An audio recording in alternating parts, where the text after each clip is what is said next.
Alrighty then, g'day guys and welcome. My name is Michael and I'm the Dead Aussie Gamer, and I have put everyone in the wrong positions on my screen. I will fix that momentarily, but for now, however, Vigag is being played by Mac. Oh, it's just the two of you. That's it. Okay, I can fix that. Oh. No, I can't. Oh god.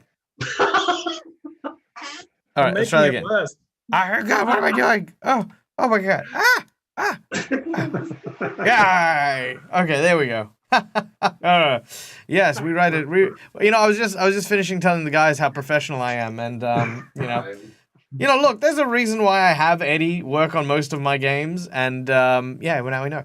Anyway, hi guys, my name's Michael. I'm the Dead Aussie Gamer. This is my place. This is my face, and we run games here, and we play cool stuff and have a lot of fun. This is one of my Patreon games, a game where I get together with some people who support my channel, and of course want to come and hang out because they're awesome people. We play Dungeons and Dragons 5th edition in this slot, where we play the Curse of Strahd, which is, of course, a very awesome and very, very massive adventure sandbox that is released by Dungeons & Dragons, but with, a little few twists and turns here that I've added, just pretty much for the posterity of enjoying something a little bit different than just reading out from a book. It's so good to see so many familiar faces here on in chat, and we will obviously get to getting to know you guys a little bit better as the game goes on. But of course, as always, we don't like to just see people sitting and chatting in chat. We like people interacting. So if you guys are watching live right now, you can type in chat a number between 1 to 51. I will go through this deck of plot twists and draw forthwith a number from 1 to 51 that will represent the number that you would like. At which point, throughout the course of the game, they may influence or change the course of the adventure. In addition, there are also channel points, or DAG dollary dues, that you can use in order to add a bunch of really cool effects and things to the game as they go along. So yeah, that's what's it. Now, while I pull out these numbers for our audience, let's go and meet these lovely players and the characters that they are playing, starting, of course, with none other than Immersion Diversion, otherwise known as Neil, who is here with his delightful character, Vigag. Good evening, Neil. Hello, Michael. Good morning. It is morning over here. Hello, hello. Yes, I play Vigag, the barbarian wizard, or not barbarian wizard, Goliath wizard. He's part Goliath. Anyway, he is a teacher currently looking for his students in the country of Barovia, along with his fellow friends. Yeah. All right, thank you, Neil. And next up, of course, we have from Iron Ghost Gamer, we have Charles playing the role of the Dragonborn Argento. Hello, Charles. Yes. How's it going? How are you doing tonight? Doing absolutely fantastic. Tell us a little bit about Argento. Oh, Argento, just your garden variety Dragonborn who loves chips and loves having a good time. And I think Argento is having a bit of a good journey on this game, because he started out with in mind of looking for things, but I think he's starting to find things out about himself and unravel some of the mysteries of who he is. But he's also learning to trust people that he's traveling with, because he's a bit of a rogue that way, and in a weird way, he likes to sort of be on his own and sort of fight the good fight. But he's now starting to trust those around him and care for those with him. So we'll see how it plans out. Awesome, awesome. Next up, of course, we have the delightfully jovial and very whimsical character of Demiro, played by the equally jovial and delightful character of Tim. Hi, Tim. Hi, Michael. Tell us about Demiro. Demiro, it's just basically a mirror reflection of myself. I just go around flying from party to party, getting drunk, people to do my bidding.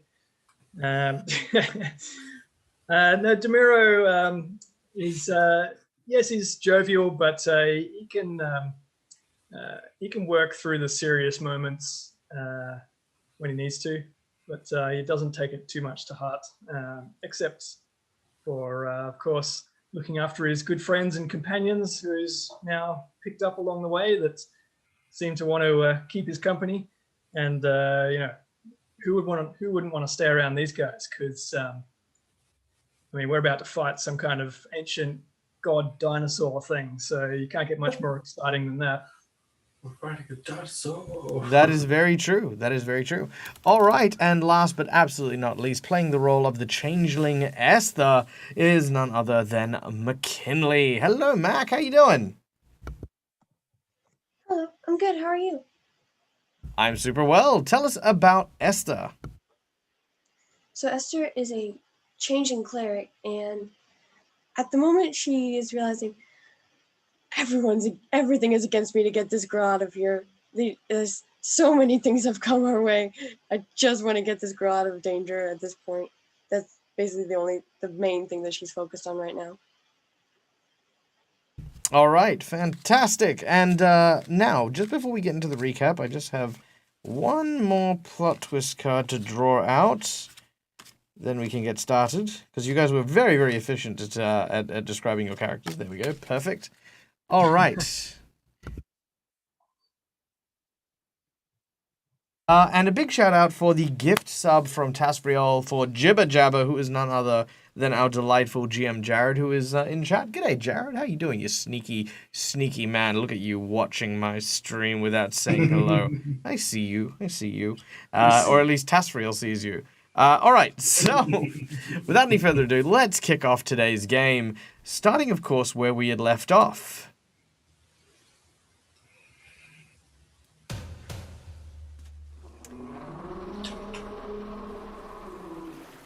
All right, upon the lake in the land of Barovia, a lake whose name I absolutely remember and I'm not referencing right now, the Zarovich Lake.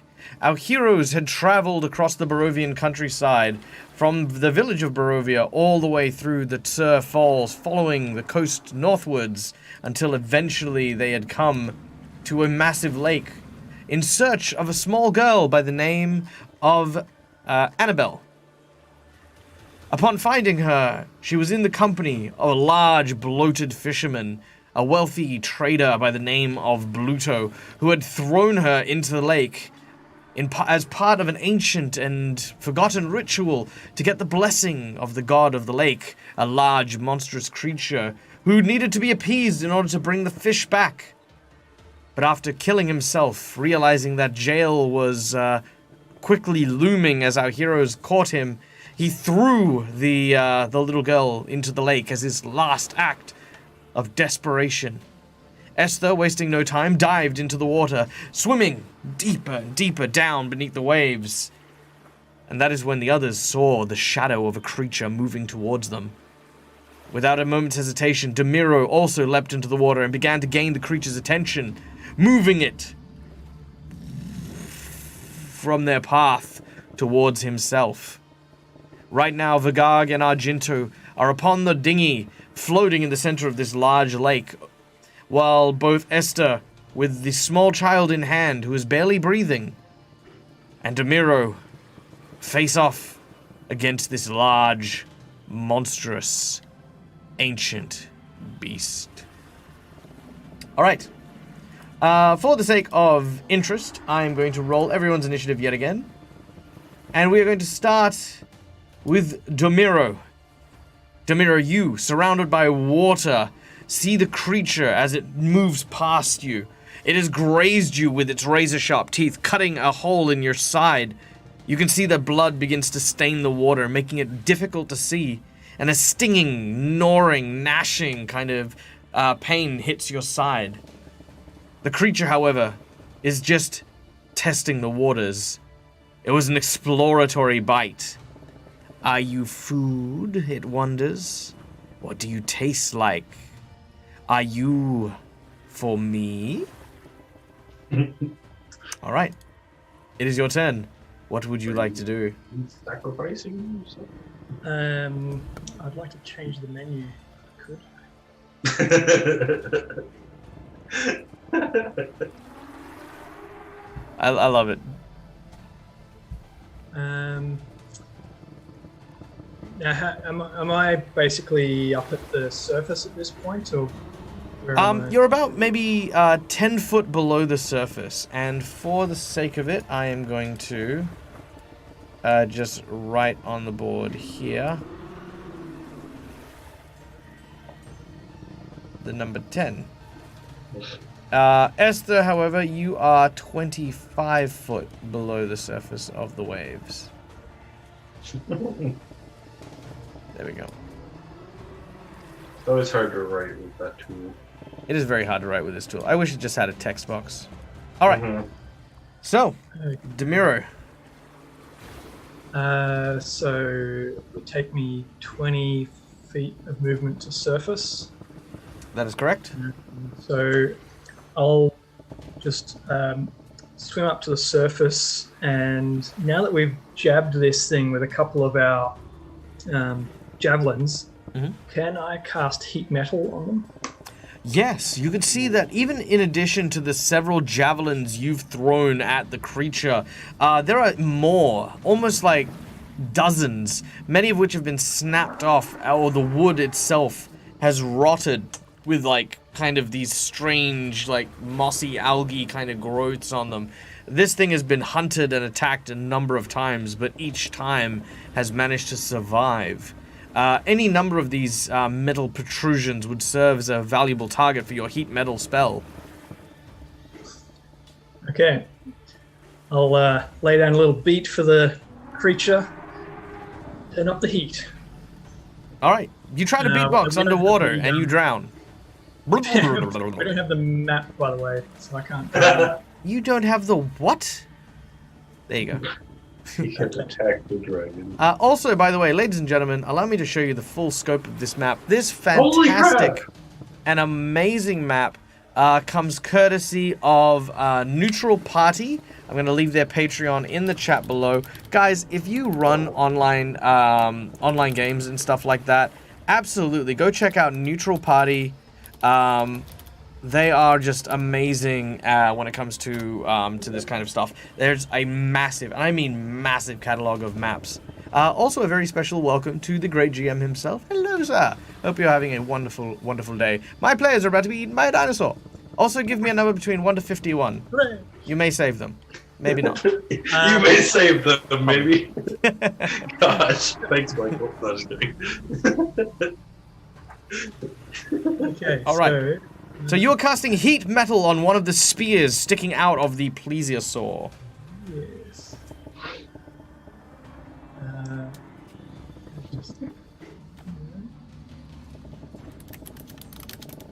Oh, there we go. Damage. Ooh. Okay.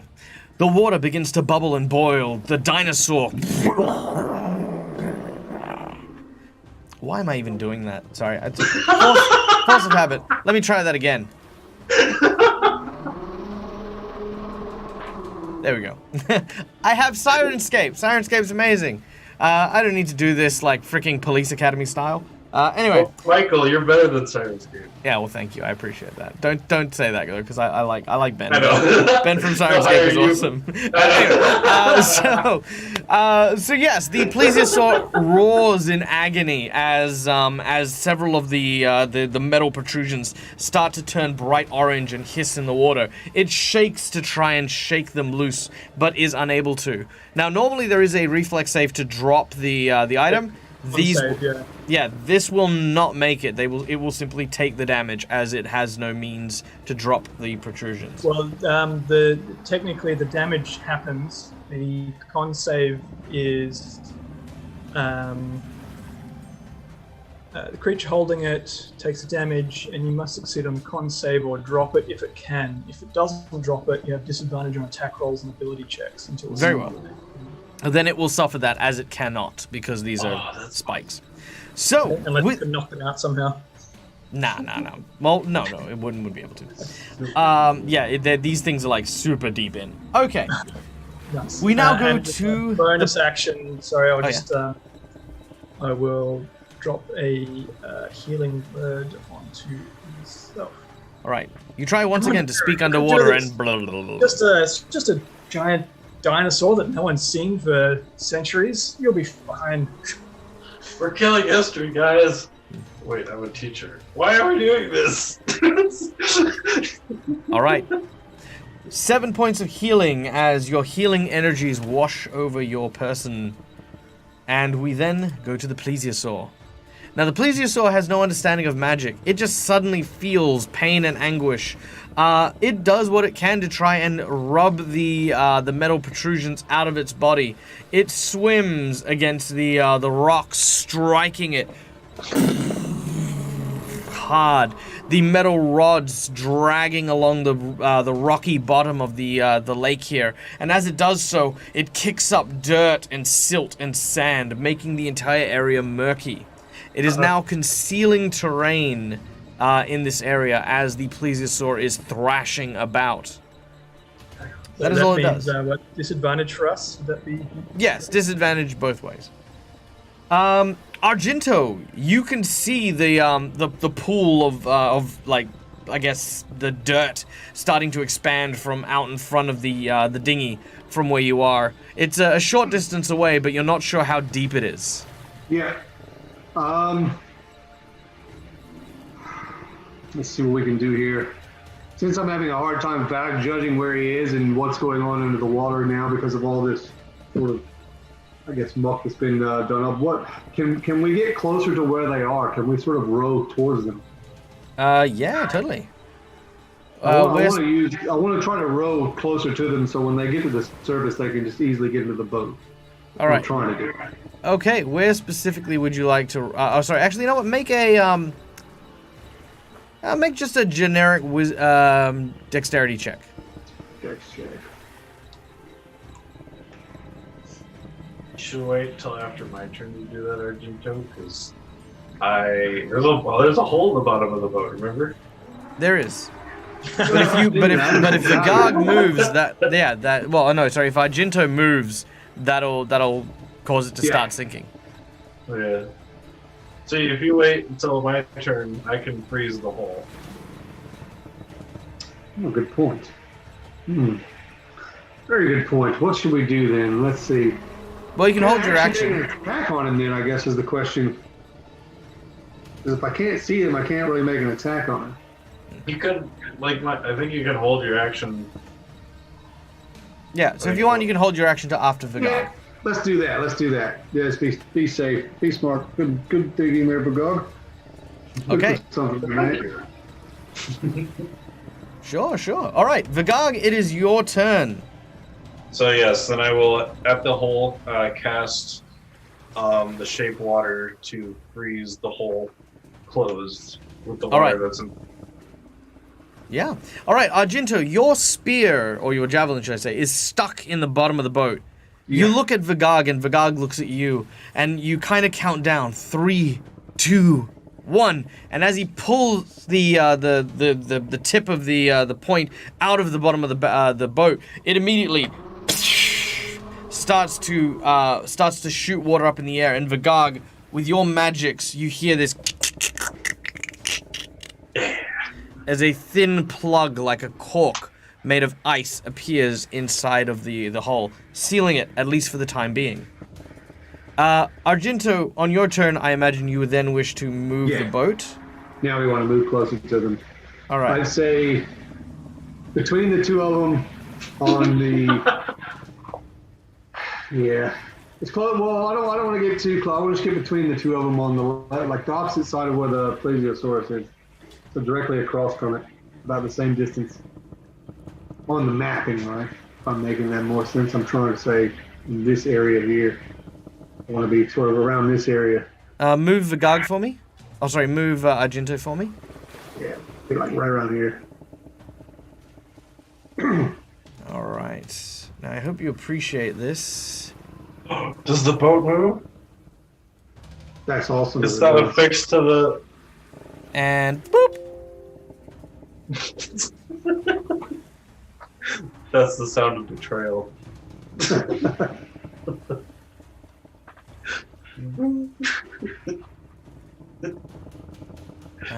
Okay. Did that.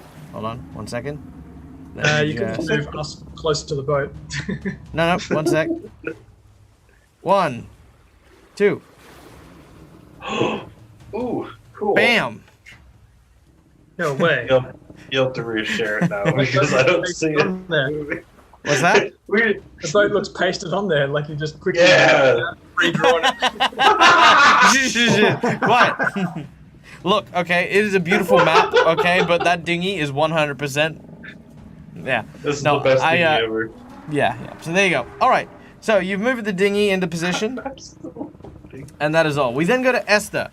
Esther, you are underwater. Around one of your hands, you have the small child. It is still unconscious. You don't know how long she's been underwater, but it cannot be long. Like maybe close to a minute, which is still not good, especially for someone with small child lungs. You are currently 25 foot below the surface of the waves. Her body is getting colder by the second. What do you do? Am I able to keep swimming upward? Oh yeah, make an athletics check as you do so. Let's see. There's.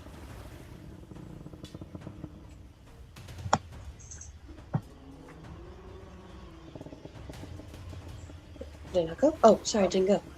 One more time. It did not. Let's try that again. That is worse, but okay. Oof. All right. With a 2, unfortunately, with her still in your arm, you find it difficult to try and paddle with one arm. You kind of pull and you pull, but you do not seem to manage to get anywhere. You do have your second action. I will allow you to, if you want to, use your second action to try again. Okay. Is that okay? Yeah, perfectly fine. Okay. Let's see.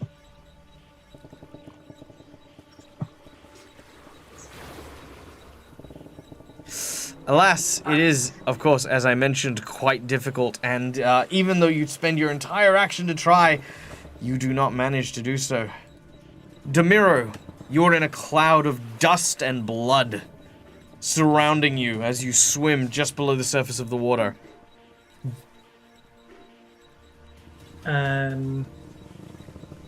Well, I guess at least the dust cloud gives us a bit of the current as well.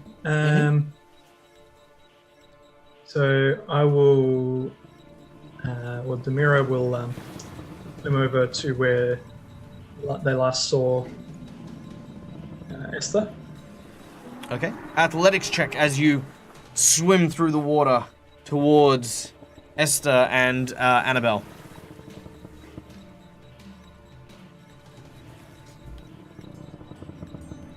Yep, perfectly fine. As you move at half speed, 10, 20, 25. Now, And as you we'll, look... Yep. Oh, I was going to say, you look down. Currently, Esther and Annabelle are 10 foot below you. You can still see them, but you're kind of half in the cloud, so you're kind of seeing the silhouettes more than them themselves. Okay. And then I'll use my bonus action just to reactivate the heat.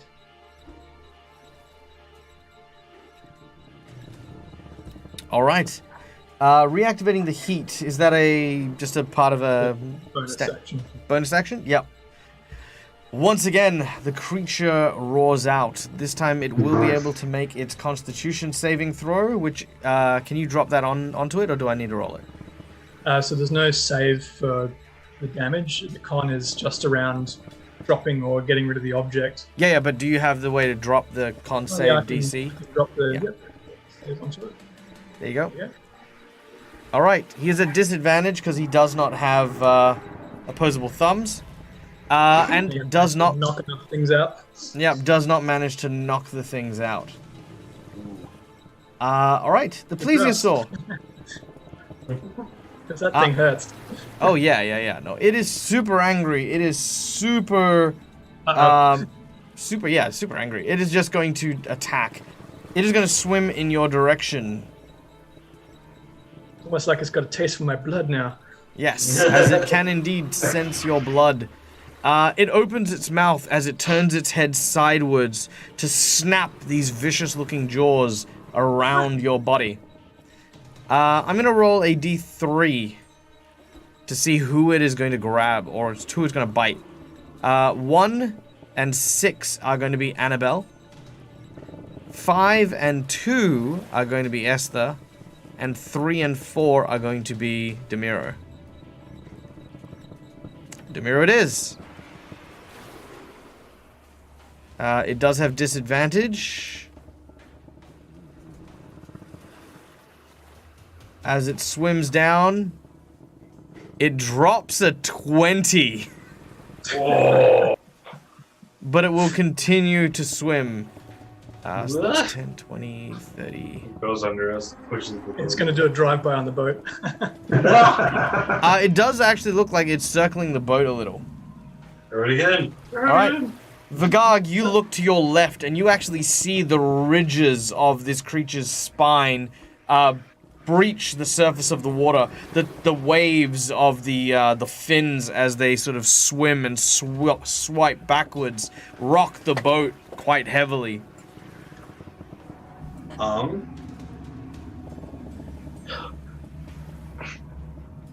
going to have to help them get up quick. I'm going to use the shape water to create a current to help them get up quicker. I think they're... How far is it? It's 30 feet. They're 30 feet away from me, right? Correct. Esther. Yeah. Okay. So yeah, I'm going to create a current kind of in their squares going upward towards the surface of the water. Sure. You begin to run your hands in circular motions, and as it does, it creates this funnel, as it were. We are going to play a card, Plot Twist, the path least traveled, plot twist number 34. So thank you very much for that one. Now, the path least traveled. If you guys were to relinquish yourselves, you may enter the vortex. It will drag you up towards the boat. However, it will then require you to make an athletics check to grab onto the boat, or potentially be thrown skyward. So that is your options. You can try to swim up on your own merit, or you may attempt this to use the funnel. All right. Argento, you're up next. Yes. You've just finished paddling over to where everyone is. You can see them just below the ship. So now I see them just below, but I also see this as an opportunity with the plesiosaurus coming to the surface. I can now see him. I think I'll try to make an attack on him. Try and get him more focused on me and not them in the water. So I'm going to use the pike that I've now pulled out of the boat, and I'm going to throw the pike at him. Don't put another hole in this boat. But first, I want to do my bonus action of Hunter's Mark. So obviously that gives me an extra 1d6 damage for every attack. That's Obliterate the boat. I hit, so let's just hope I don't hit the boat this time. Yeah. All right, make your attack. All right. I roll on. Do I roll on him or in the chat window? I can't remember. You roll on the plesiosaur if you can. Yep. Oh, 2. All right. 1 last time. You throw the pike, and as it sails through the air, you can see written on the side of the haft, "Have a nice day," as it lands in the water. Oh, brutal. Not having a good run here. You know what? Chronal shift. I just look at you. All of a sudden. I just shake my head. So, all of a sudden... Hold on. Wait.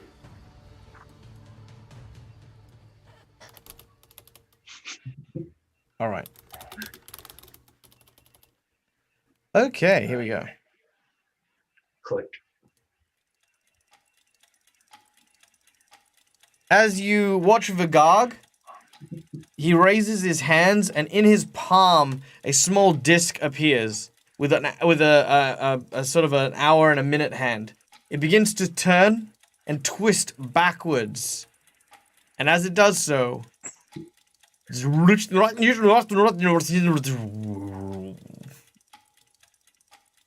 Argento, you stand on the breach of the on the deck of the dinghy. You have your pike in hand. You're getting ready to throw it. You may throw it again. Yes. Not be a 1. Do we remember that happening? Oh, but it hit though. Out there.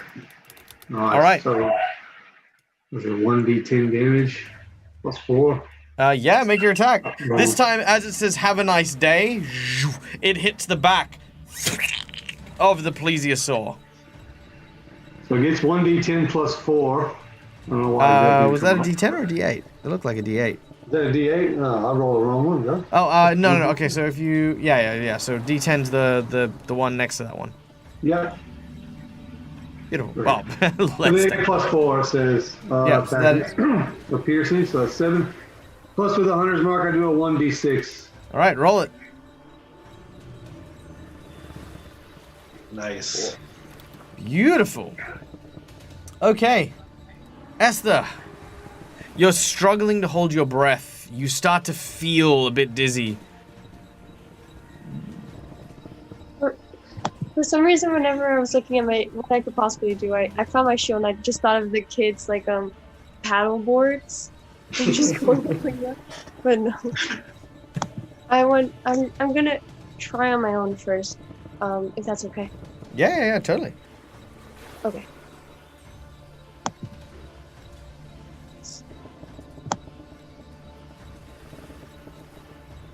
Whoa! With a natural 20, you swim upwards, and as you do, you make it Awesome. 20 foot to the surface of the water. Now, you hold up and raise the small child above your head, putting her just at the surface. She's still unconscious, but she is now breaching the surface of the water next to where Argento is. And is that? You have a I bonus action. Okay. Oh, sorry. Let me see. Bonus. Let me see. I think for now that's all I can do, I believe. Sorry. No, that's fine. All right. Next up, Domiro.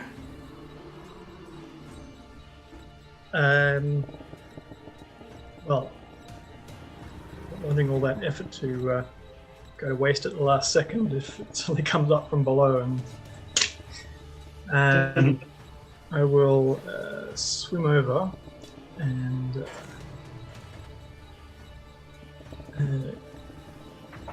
good effort, Esther. Get out of there. Now, lend a hand. I will reach over and sing a little melody of invisibility on the child. All right. You cast invisibility on the child as you raise your hands. Sorry, just before I do that, I'll use my bonus action first to metal again. Because then I'll be switching concentration to the invisibility, so I'll lose metal. Oh, wow. All right. Once again, the plesiosaur roars, but this time manages to snap some of the pieces off as it rams into the side of the walls. And then drop that spell and concentrate on invisibility. All right. They then go invisible. However, with the severe amount of damage it has suffered, the plesiosaur has no interest in this paltry meal and swims away. Cool. All right. Just fought up a dinosaur. All right. Anyone for a swim? Yeah, What? that was pretty awesome. That was really cool. Demiro, man, you carried the team there with that fight, bro. Demiro's been slugging it out with that thing. Well, it kind of helped me do it a bit, and it had some old rods stuck in it. Awesome. And I never got my weapon back again. I Yeah, mine's stuck in it somewhere. Yeah, I lost the pike. Good riddance. Good job, Esther, grabbing Abigail. Yeah. All right. Although it looks like she's a bit worse for wear right now, we should probably get her up and going. Definitely. Does anyone have a medicine or? I can try it. I'm not too familiar with the anatomy of humans, but I can try my best. Nice. Placing your hands over her, you realize that she's quite cold. You place your ear, and you realize that she is not breathing. You very quickly begin to administer CPR. You place your hands on her chest and begin compressions. You begin forcing air into her lungs and helping her turn on her side to see if she can clear the airways. Once, it doesn't seem to work. Twice, it doesn't seem to work. Make me another medicine check. I'll give her a bardic inspiration if she has to make any death saves or whatever. Very well. Wow. Nice. Nice. And with that, you hear this water pours out of this child's lungs. Her dress sopping wet and making her heavy. She lies in the boat, shivering from the cold. First, I shall shape water and take all the water out of her clothing so that she's nice and dry. Good use. All right. You pull the water. Tiny beads begin to leave in a train and coalesce in your hand as a bigger pool of water. Her clothes and body are now dry as you then dump the water over and into the lake. This is definitely Arabelle, right? Yes. Yeah, Arabelle. Well, she seems to have no blue ribbon in her hair, but you feel as though that might have something to do with her being pushed into the lake. But apart from that, she does match the exact description of the Vistani girl who was apparently kidnapped. Welcome back to this world, Arabelle. She looks around. Who are you? Well, we were sent by your father to find you some time ago. We've been on your trail ever since. On my trail? What do you mean? Well, we were trying to find you. Your But father Uncle- sent for us. But Uncle Bluto, She turns and she looks at the back of the boat. And that is where she sees the now dead body of Bluto. But he went in the water. He was eating. Oh, did you? Oh, right. Yeah, no, that's right. He fell in the water. No, Yeah, in which case, she sees Bluto's, shoes. No, she doesn't. Shape water, push him into the water. No, just kidding. All right. Just kidding. Hold on. Yeah. Yeah, she sees Bluto's shoes. She then looks in the water and she says, oh no. He told me that I could help. That I should help. Help with what? The people of Barovia are suffering. The Well, they are, creatures, and you did the help. creature They're of the not- lake is unhappy. Right, but they're not suffering because of you, though. Like, you shouldn't feel responsible for any of this. This is not the deed of a child. In the end, Bluto decided it was his responsibility. You can get a hero point on that. Or an inspiration, should I say. As, Demira or me or both? both. Yeah. As she looks, she says, Uncle Bluto was very brave. He saw that the creature was hungry and unhappy. He wanted to make things better. He didn't want to do bad things. But this place makes you do bad things. She looks at Argento. In the end, he Argento, made the right choice. Argento, you think back for a moment. You think back to the town that you were previously in. Yes. You think back to Valaki, the small, quaint little hamlet where you were standing in the center of the town, pelting giant cabbages at what appeared to be people in the stocks. Yes. You think to yourself, that doesn't seem right. That doesn't seem like me. Yeah. The little child's words hit a little more closer to home. Yes. I look at the little child and sort of give a look of understanding, which is very strange coming from Argento because he's usually so menacing. But I look at her and I say, this place does seem to have that effect. All right.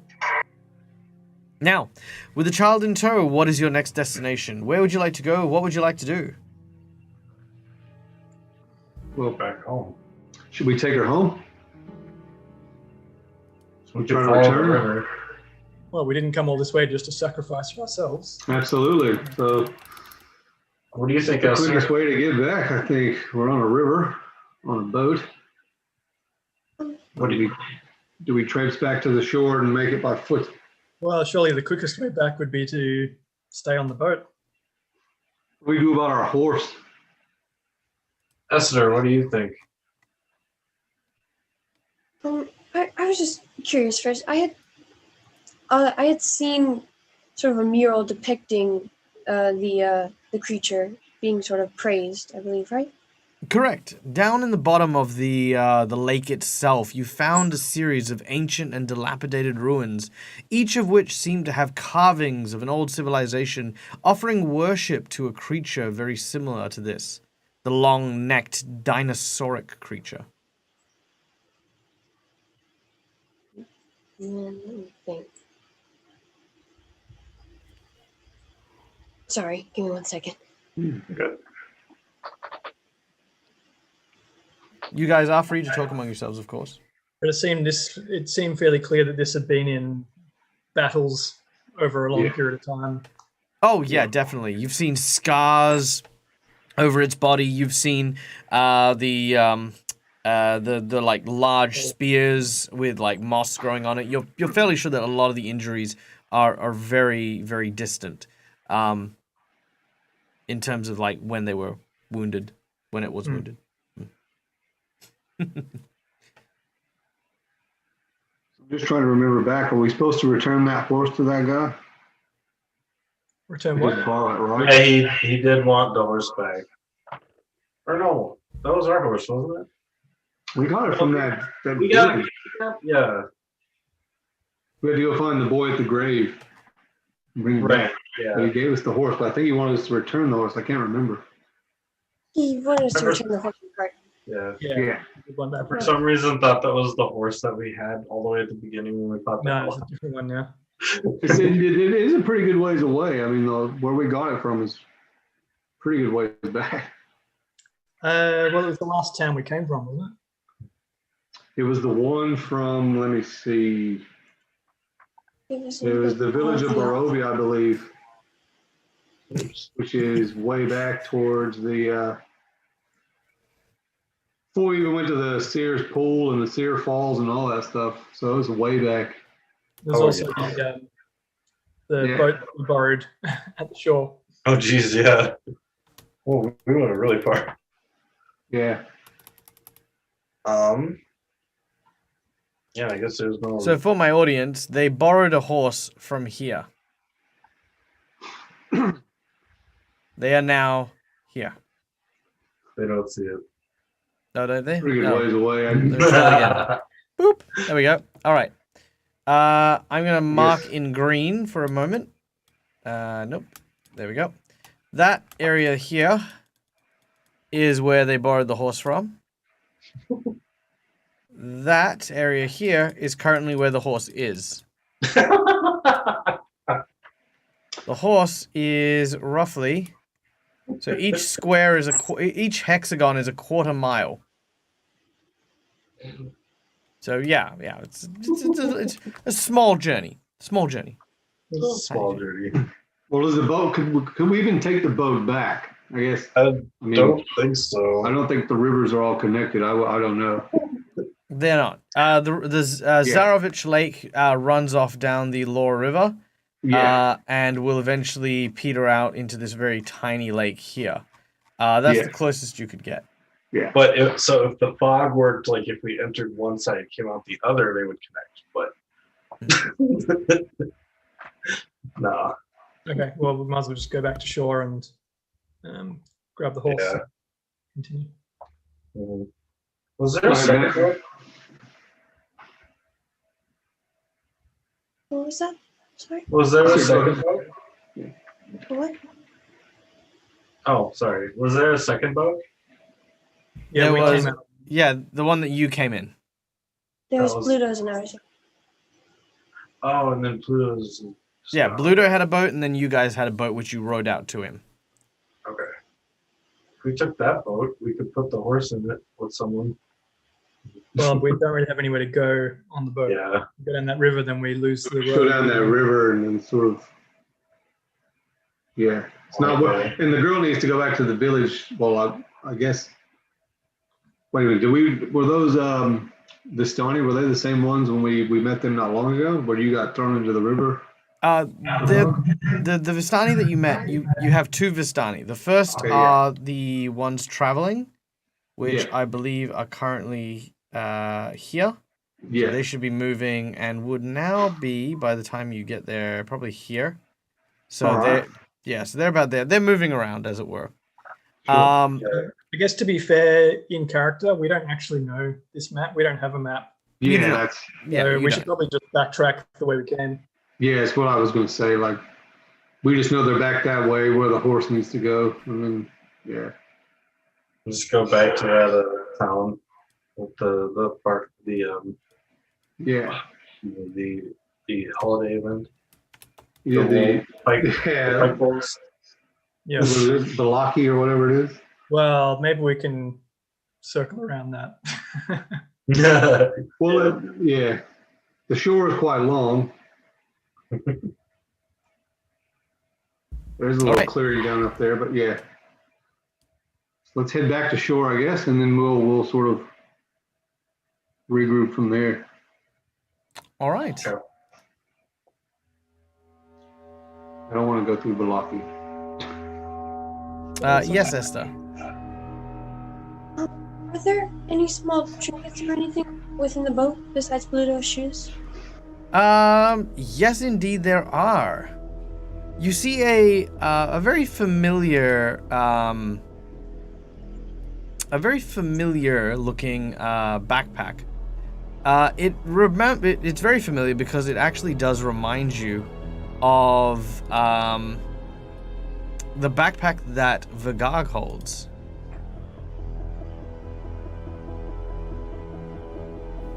The god. Yes, sister. I show him the bag. Weird. Like, when I hold up my bag. What? I mean, is there a time loop? Looking What? inside, Yeah. looking at it, it is the same bag that is given to the students of the academy that Vigag belongs to. Oh yeah. I look inside the bag really quick that she's holding. I'm looking for like any identification or anything. Looking inside, as you rummage around, you see a bag filled with more or less just basic supplies. But that is when you come across something that you do find oddly familiar. Describe an object that is dear to your student, Jade.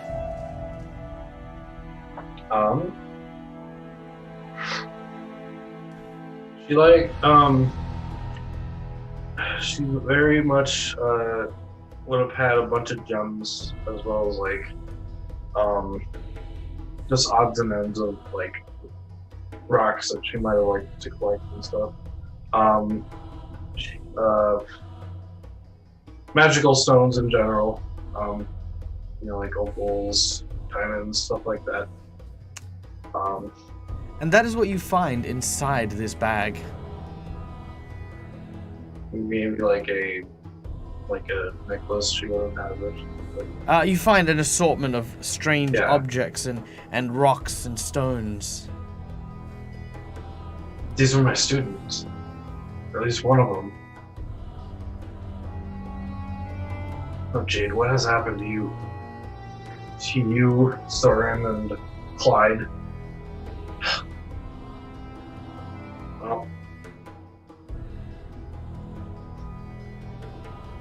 Well, did you found this in the boat, Mister? It was underneath one of the seats. Normally when fishermen sit to, kind of do stuff, they put their, tackle box and stuff beneath the seat of the dinghy. It was in that little crawl space. And then, Arabelle is still awake, right? Like, she hasn't, passed out from sleep or anything? Oh, yeah, definitely still awake. Okay. Arabelle, have you seen how a halfling of this size, probably carries around, she usually carries around a little torch. Kind of like the way she can't see very well.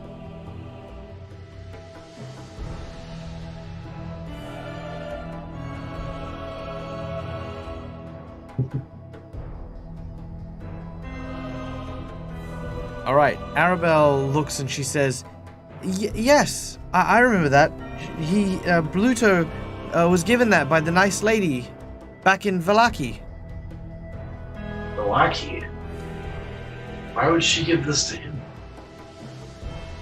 She said something about her not needing it anymore and hoping that it could help him. Oh, because she was so happy. Oh.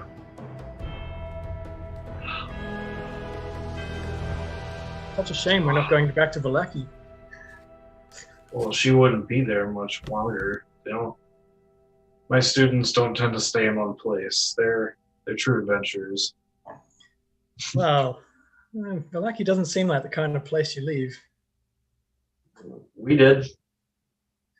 We did. Very good reason to. Yes. Yeah. I have to agree with DeMiro here. She's not thinking straight if she got rid of her bag. All right. Now, That is true. we're going to be playing our first plot twist card, Hidden Asset, which is, of course, our plot twist number 1. So thank you very much for that. This is a hidden asset bag. Within it contains a single stone that originally, upon looking at it, doesn't seem to be more than kind of like a magic gem. But instead, you notice upon closer inspection, it is in fact an ion stone. A magical artifact capable of providing magic, wonderment, and a little extra source of energy and power to those who have it on their person. This particular item allowed for Jade to be able to look for and research and ascertain the composition of that which she holds in her hand. By reaching down and picking something up, she could find its true value. So whether or not something is true gold or fool's gold, if something is like a rare kind of mineral, or if a painting is worth something, as long as you have possession of the ion stone, you can, with the other hand, assess the value of something else. You can appraise with it. Yeah. How the heck does she get one of these? Oh, okay. We might have to go back to Vallaki. I mean, maybe not right away, but because we got to bring this young one back. But if she's still there, I need to find them. Plus, these 3 could potentially help us with the Barovia problem.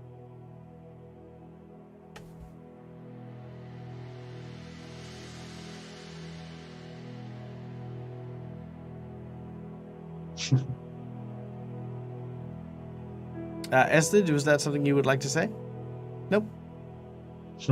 Okay. Very well. What is the group's decision?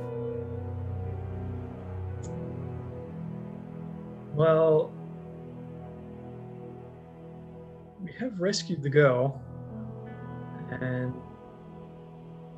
I mean, it's admirable the haste you want to return her, Agag, but I'm not sure people last too long in Galaki, to be honest. I mean, those three usually can take care of themselves. I am worried, but they'd want me to return her as well.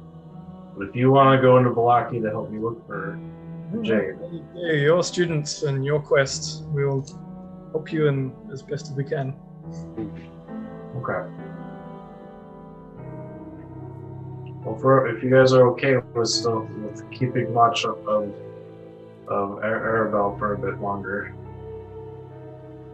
I say if you're good with it, we should go to. Let's be off. Let's go. All right, thank you. May I do something once you reach the shore?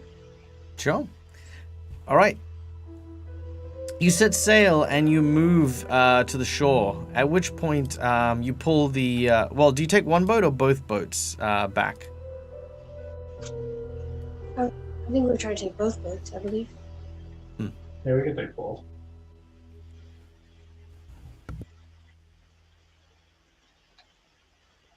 Very well. You pull them back to the boat and the scene is yours, Esther.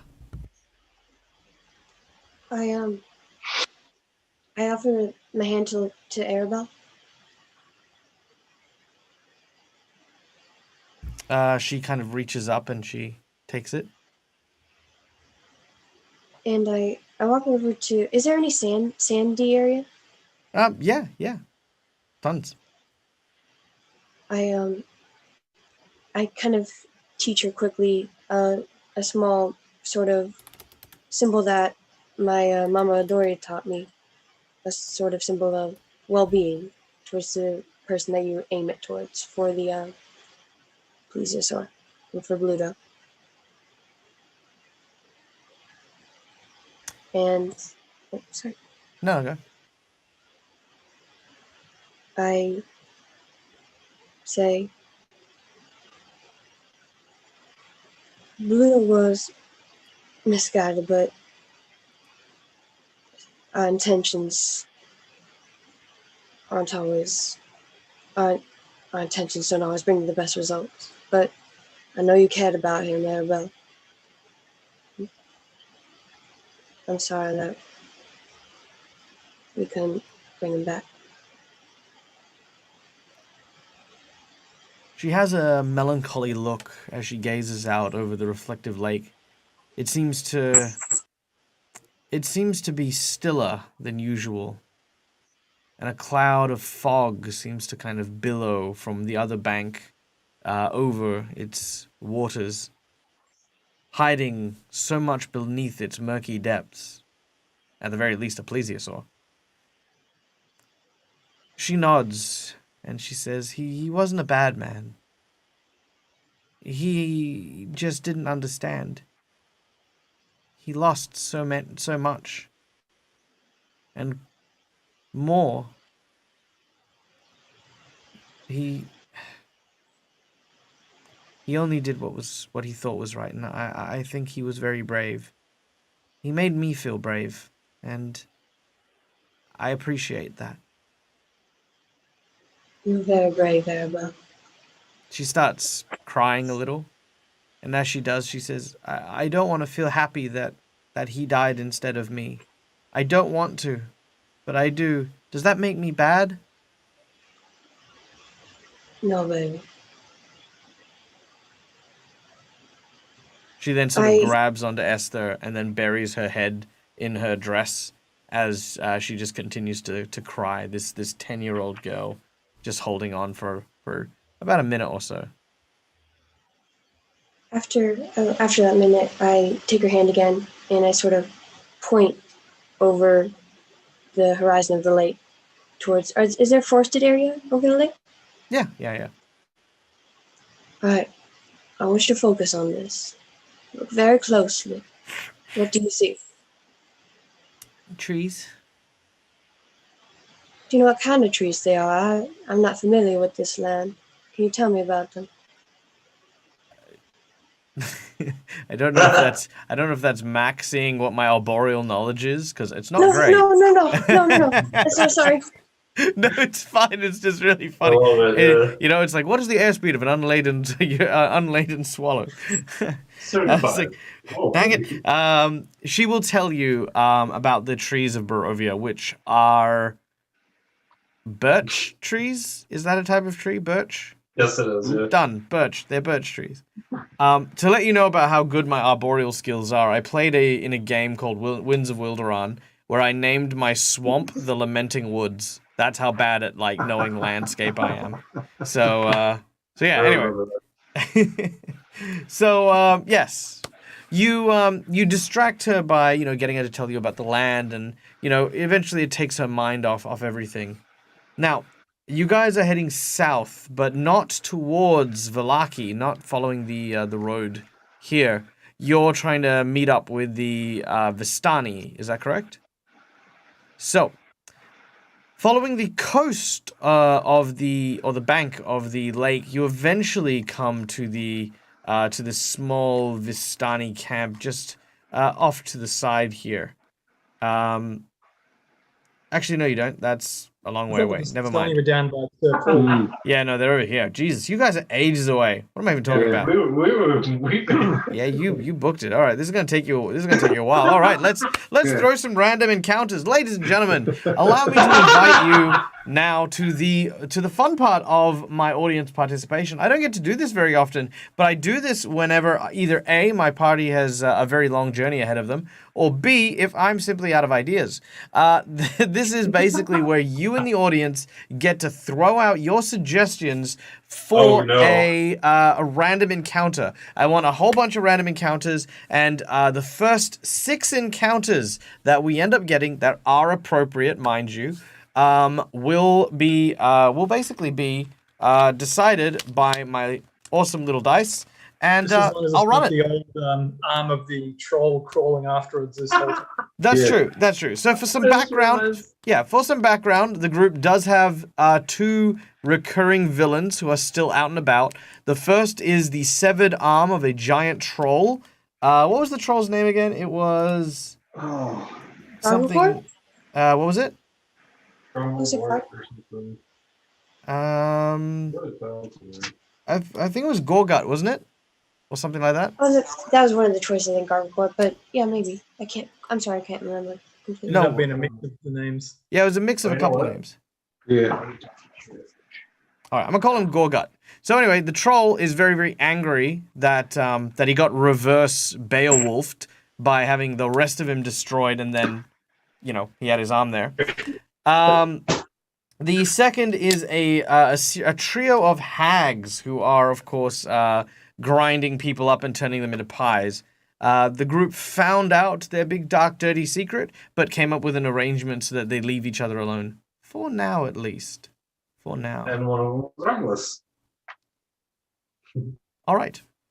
Now, the road, the old Sarvik road is very long and winding, and does take you a great deal of time to travel.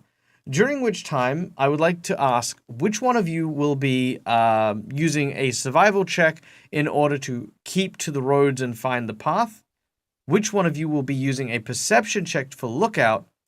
And if the other 2 would like, they may do whatever they see fit during the traveling sequence. So, Pathfinder, who are you? I'm happy to do either of those.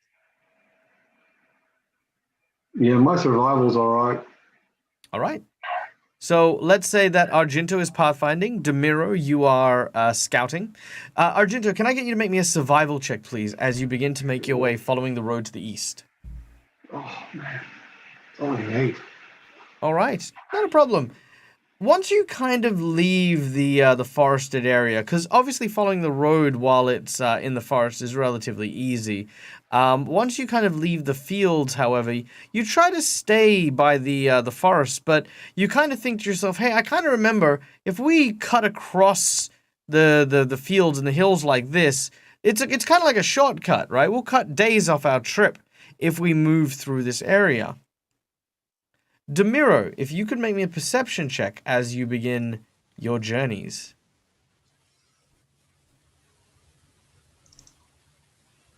Nice. Nice. All right.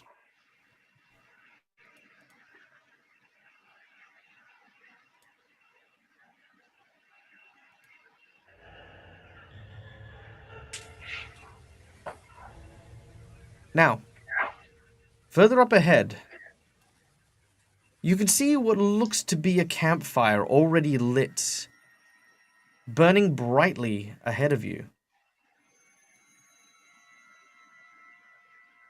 Are we due to make camp? It is getting, well, I mean, it is always night in Barovia, so it's hard to say. Is How it? long have we been traveling for? You've been traveling for at least 6 hours. Sorry, no, 6 hours, 16 hours. My apologies. Right. So yeah, probably time for a break. Well, that's convenient. Mike, did you say it's always night? Yeah, it is There's a always night. campfire prepared for us already. My bat has been biting me for no reason. It's still Are tired. how close are we to the fire?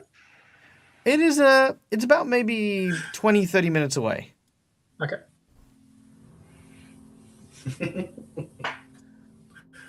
So we head over to the fire. I make one when there's one already prepared. All right. We should look around first. Very But well. yes. You make your way over to the fire.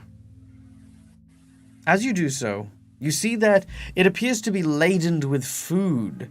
Lots of fruits and vegetables.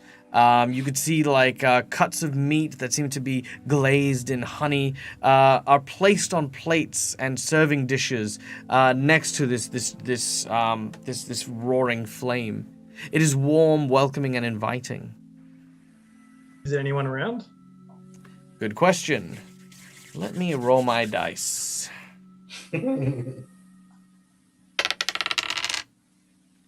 All right.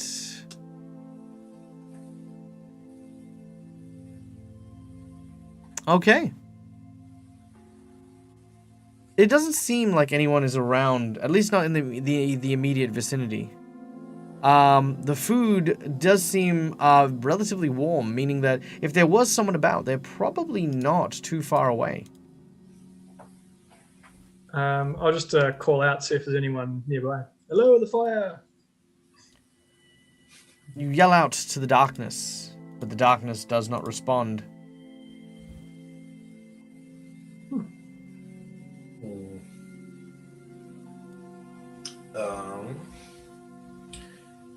Well, why not fire off if they've prepared all this food?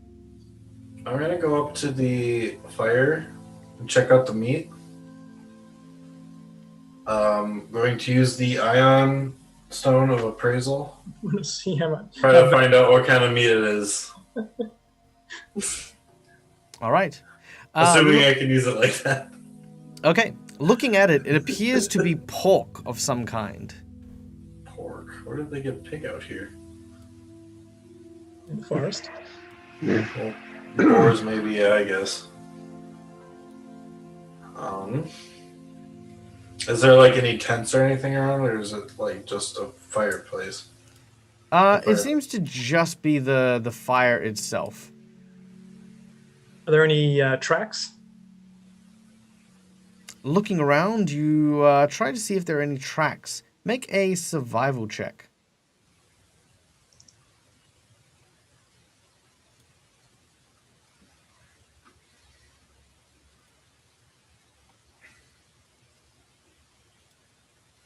Okay.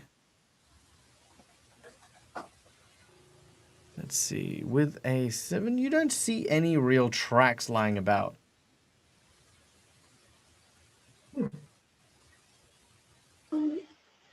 I have some rations if I have an explorer's pack, right?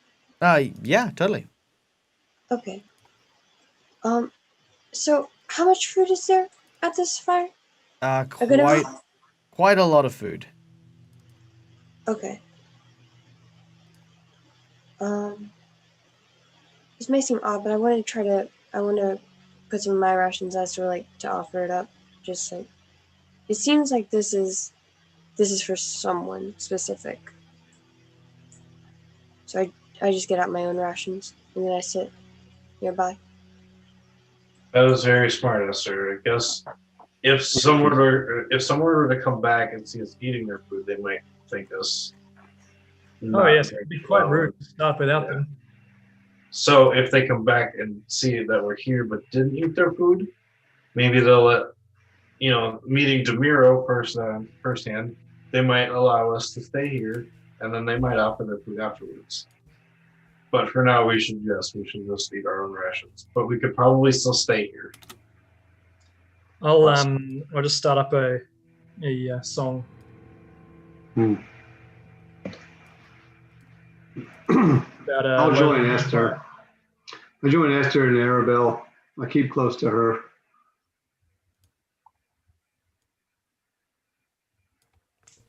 All right. And what of Arabelle? Yeah, I think she'll sit with Esther, and I'll join, and we'll sort of share some of the rations we have with her. Keep her close. Make her comfortable. All right. You sit beside Esther and Arabelle.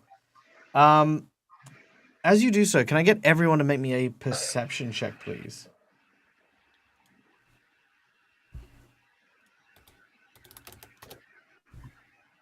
$16.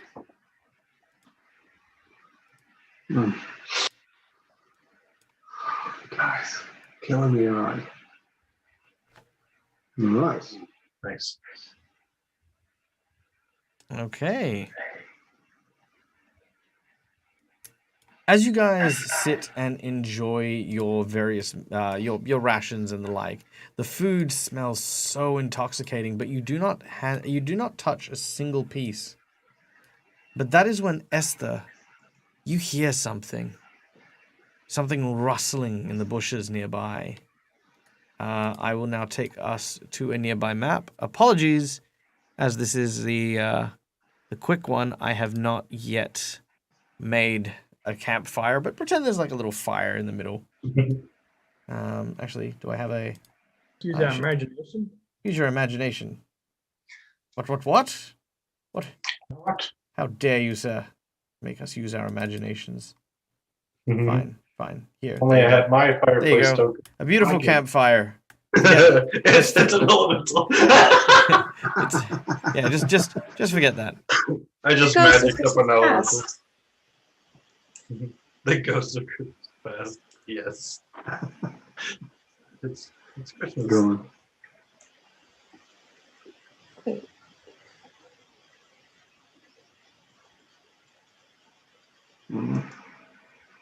All right. So, from the nearby, Esther, you hear the rustling. What do you say? What do I say? Oh, sorry.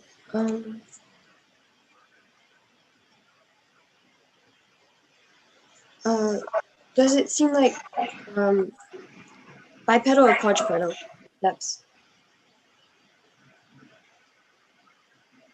You're not sure. It's pretty much just you hear something is moving around, definitely trying to stay out of sight.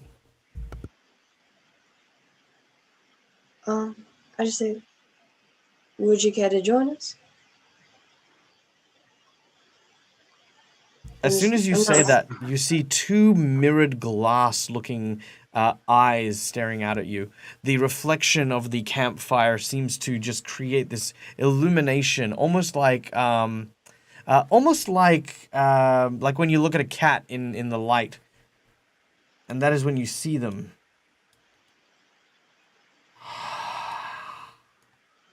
Two pale creatures, rotting flesh attached to their necks and to their jaws. Finally, I was wondering if your idea for bait would even work. Well, they're not eating it. That's okay, it still worked fine.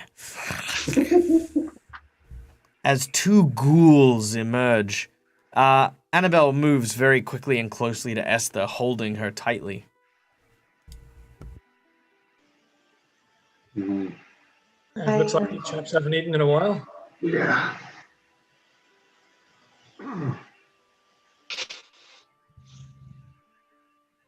Oh, wait, sorry. I was looking for something. All right, it is your turn. How do you want to react before we fly into initiative? Let me see.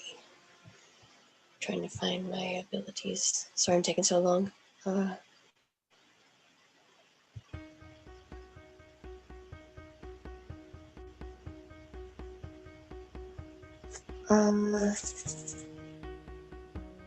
asked Arabelle to. Argento's right next to me, right? Yeah, Argento is right next to you. I asked Arabelle to stay by Argento, and then I kind of step over the side. If there's like something I was sitting on, I step over the side of it.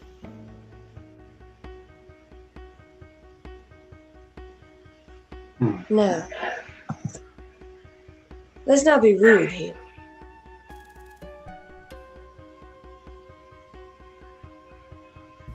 They say, Oh, yes.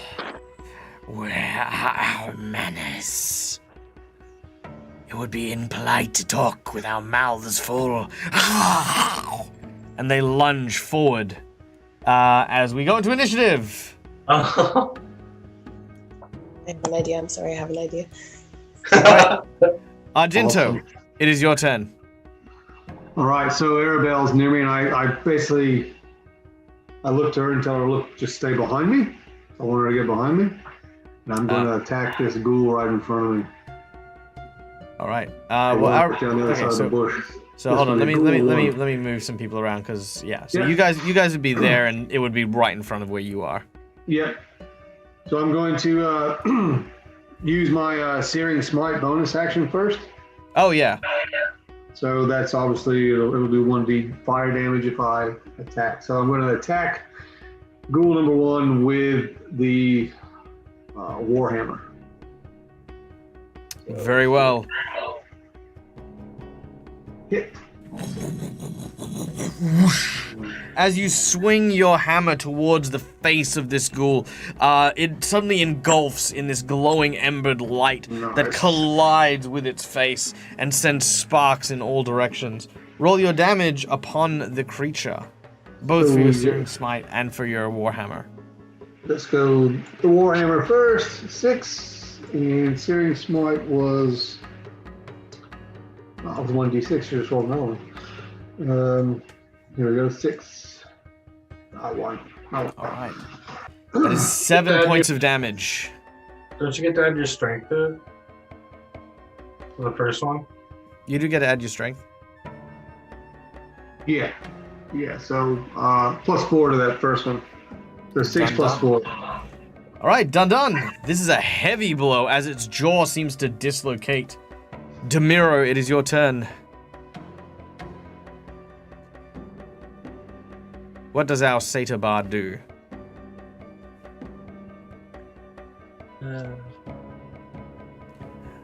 Never had goat meat before. Well, yes, if I can help it, you still won't. Goat. Called you a goat, mate.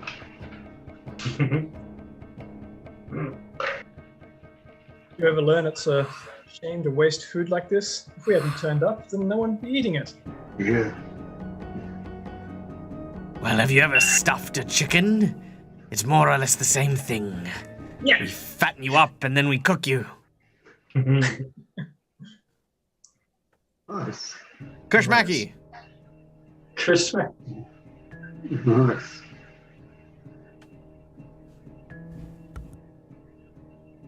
All right, 5 points of damage as you take your rapier and stab him. Vagag, you see the signs of bloodshed on both sides of where you are. The little girl is caught between you and Argento. What do you wish to do? Assuming Argento has it on that side, I'm going to help Demiro on this end. I'm going to weave my hands together and cast the purplish color for Witch Bolt. brew of casting purple.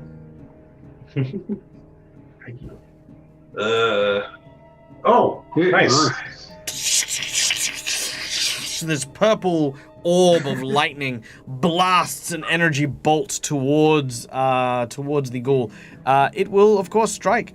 I believe you can drop the condition on the Yep. on the Because ghoul. I do damage on the first one, and then the condition will Yeah. get dropped for it being continued. Done. Fantastic. All right. Ghoul number 1. He has to make a saving throw. He'll do that each turn. Yeah. Yeah, the Fantasy Grounds, a wonderful program, actually does all of that automatically, so we don't have to worry. All right, the ghoul will, of course, unleash, cry havoc upon poor Argento. Now, for those of you in the audience who were unaware, I believe, Argento, this is your first D&D 4RA, isn't it? It is. Excellent. Allow me to show you why people don't get full attacked by ghouls in this game. So, first of all, we will make a bite attack against Argento with these piercing fangs, which miss. Wow, okay, never mind. I'm clearly out of my depth. As it tries to bite you, the teeth run clean off the metal. Next, with a claw, it again rakes just casually across your armor, not hitting you remotely. With its final claw, Whoa, is this 3 attacks? damn, yeah, the armor Whoa. protects you completely as these claws and these teeth just cannot find purchase anywhere in Argento's steel wall. All right. Wow. And also, by the way, guys, I would like to give a very, very warm and happy welcome to Kaputs, who has Kaputs. joined the crypt. Welcome. Thank you so much for joining us. I hope that you enjoy all of the good things that happen while you are watching these streams. Good morning and evening. One of the GaryCon streams led me here eventually. Fantastic. That's awesome. Oh, you are so kind. Thank you for your lovely words. Much love. DM Sass Dice No. Right! Oh my god. Like, name me another skill in this bloody game that, unlike Intimidate, that when you fail, it just makes you look like a chump. Right? It's like, yeah, I guess. Oh, man. Anyway, I missed everything. But, you know, I mean, alas. And watch me then, you know, turn to the bard and then, yeah, get the same thing. All right. Demiro. Now, this isn't the first time you've... Yeah, no. All right, let's try this again. Now, you got some big shoes to fill. Let's see if you can match Argento and keep me at 0 for 0. Plate mail just before this battle. Oh, right. Okay, fair enough. You missed that bit. I think I did. I think I might have. All right. Teeth. Misses.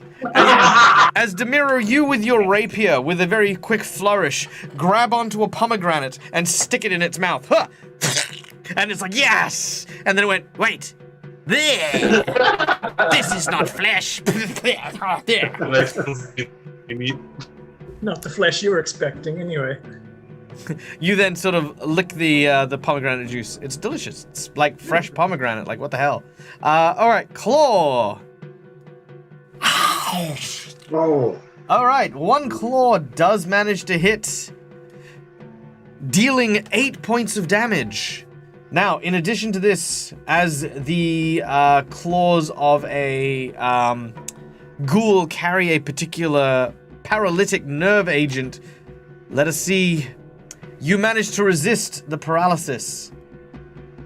The final claw comes down, and you realize very quickly, this is not an attack I want to take again. You parry with a swipe of your rapier and avoid the attack. Esther, what do you do as we go to your turn? Okay, I have 2 things. The first thing I want to do for my action is turn undead. With my channel divinity, if I can. Oh, very nice. All right. What color is your magic, or could you describe how your channel divinity works? Okay, sorry, one second. I just want to make sure I got everything right. First, what wisdom saving throw do I need to make? Just so I can know what to, All right, so if you go into your spells, actually, you know what? This is actually a good time to talk about Fantasy Grounds. So, ladies and gentlemen, we use Fantasy Grounds for our choice of VTT. One of the big reasons is back when COVID first hit, I had a bit of extra money from my job to allow me to, pick a VTT. I chose this one because it comes with a lot of automatic calculations and stuff like that. And at the time, it worked really, really well. So, what you can actually do is go into your spells, such as Channel Divinity. Do you have Channel Divinity? In my abilities. Ability. Yeah. Oh, okay. Oh, right. It's your ability. So you go into your abilities, Channel Divinity, and we can read, when you use it, choose to create the effect. Cleric save DC, turn undead. So what is your DC? Your DC is... Get there. 6, so that is... 13? 13, yes. 14, Okay. sorry. 14. Oh, All right. 14. So, wisdom saving throw of 14. Let's see if these guys can do it. That is a 5. He does not. Okay.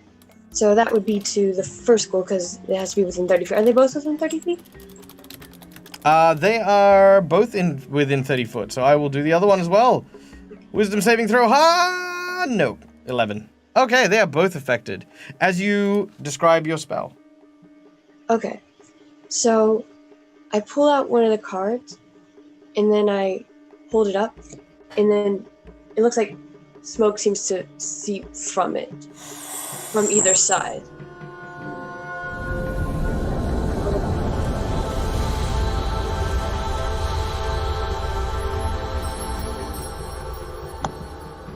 As you cast your spell, the smoke gathers, and these two creatures are rebuffed by the turn undead.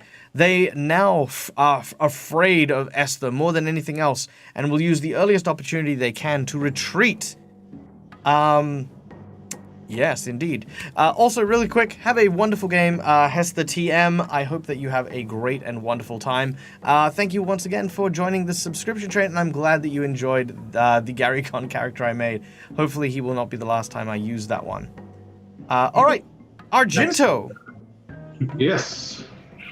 My turn here. Okay, so I want to use my bonus to turn on my Vow of Enmity, which gives me advantage on rolls against this creature. Now, are you sure you want to do that? Because the other option is you could put your sword away and be injured. No? Okay. No. Worth a shot. Just let it hit him. I thought about that for a minute. I was like, wait a minute. Is this one He of those puts the sword away. He's like, chips? just, I feel compelled to. Yeah. So I get to roll advantage on this roll, I guess, for the Warhammer. Roll over the top of him. Hit. And with Searing Smite, I do the, what is it, 1d8? 1d8 plus 4. Ooh. That's 12. And then the Searing Smite, 6. 1. All right, so that is 13 points of damage.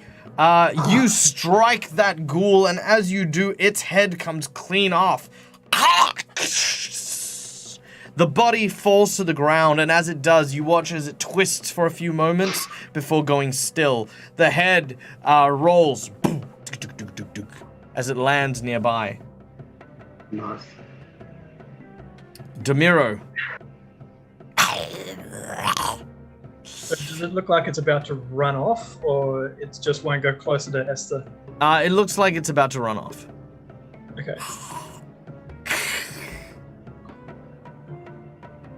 In that case, I will take a step back. My only move. And then you start singing, "Don't stand, don't stand, don't stand so close to me, 'cause I'm a bard."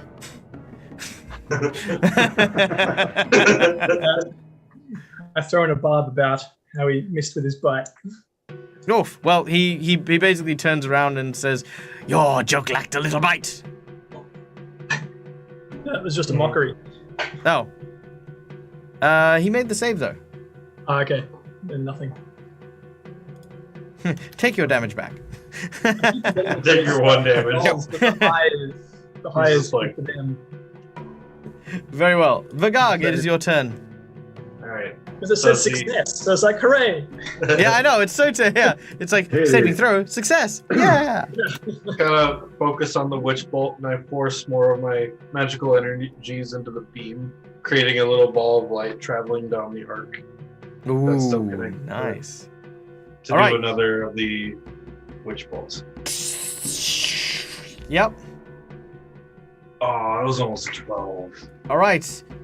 Oh, Once again, just a the tiny lightning ball. bolt strikes at the ghoul, but only does 2 points of damage. Don't you have to roll to attack, or is it just automatic? It's once the first hit hits, it's latched on for a minute until it breaks distance or until I release it. Yes. That's The why- ghoul, having to flee Esther, will 5, 10, 15, 20, You're a 25, lightning rod into 30. it. Yeah, it's kind of like a floating orb of, well, death. All right. Now, as the lightning bolt still seems to follow it, you hear this, "You will rue the day I will return and have my vengeance." Start it The again. third one. This is pretty clever. Hey, one of you, get in line! The arm just get in line. All right. For the dinner. Now, unless you wish to pursue the creature, it will, of course, run into the darkness. What would you like to do? It's up to the gag because he's got it skewered. I don't actually. It just got on the distance of 30 feet. We get some people from Valaki to come throw stuff at it. All right. So yeah, So, the thing- so to make it super quick, anyone wanting to follow, chase, or pursue this thing? Nope. Wait, how far is? Is that a yes or a no, Neil? Yes, I'll hit it with chill touch. Very well. 120 feet. I thought are these just 5-foot squares? Yeah. Yeah. No. You miss. As a hand tries to grab it. All right. Hold hand. As the creature disappears into the night, you gather around. Annabelle seems very captivated by you. Wow, you guys are amazing. You're so strong. No wonder my daddy sent you to help us. Maybe you can help the master too. Master. She quickly realizes she said something she shouldn't, and she goes, Detect thoughts. I shouldn't have said that. Oh no. Oh no. What do I do? Daddy will hit me. No, Daddy doesn't hit her. But Daddy. Oh no. Change the subject. Change the subject. What should I change it to? Well, gee, this fire's warm. Mm. Hey, if you can cast cold magic and you are a rock man and that is a fireplace, what were you doing swimming in the lake? I wasn't swimming in the lake. I was in a boat. Hmm? Oh, you talked about before. Yeah. What were you I was doing in trying- I thought I was smart. I made a mistake. the? All right. Well done. Yes, each. For this particular escapade, I'm going to award the group each 3 rare and exotic rations. These rare and exotic rations will allow you to feast for 3 days as a whole group, eating not only the barest minimums of hard tack, water, and biscuits, but an actual proper feast that you guys will be able to restore your fatigue or endurance with a short rest instead of a long rest for exhaustion. So you've got Nice. 3 uses of this. Hooray. Nice. Ooh. Also, by the way, to our lovely audience, yes, Sirenscape is, of course, our sound set of choice. I am working on using the brand new Sirenscape online player so that my players will actually have a chance to be able to use the soundboard for their own spells and abilities. But that is coming soon and after I'm a bit more proficient with it. Oh, sweet. Okay, now, This comes from plot twists. Not black and white. So what was otherwise a helpful campfire was actually a trap. And of course, our plot was donated by the lovely great GM himself as a pack of undead gophers hunt for flesh. I feel like gophers was ghouls in my mind, but in hindsight, I'm thinking that he meant gophers, which would That's have what been I thought at first. Like, which I was would have been kinda hilarious. Like, I should have kinda gone with forgot about gophers. it. That's I was fine. awesome. Doing Next gophers. time. Undead Next gopher. time, Gadget. All right. I think that was quite an elaborate setup for gophers. That was Just amazing. Undead gophers popping out of the ground, looking for inkies. All right. Nom, nom, nom. Ah! Is it Now- golf court? Spelling is for the week. Yeah. Yeah, the spelling of the week. Yep. I thought it was some sort of British slang, to be honest. Like, oh yeah, no, these gophers. Yeah, these gophers. Get a couple of gophers in there. All right, yeah, sure, gophers, mate. Yeah, that's Come it. on, Yeah, gophers, man. let's talk Pommy to the Australian who barely has a grasp of English. That's great. Okay. English golfers. This Come undead's on, always golfers, swinging. man. They don't lock us up and throw away. All right. Back to Sorry, travel. what?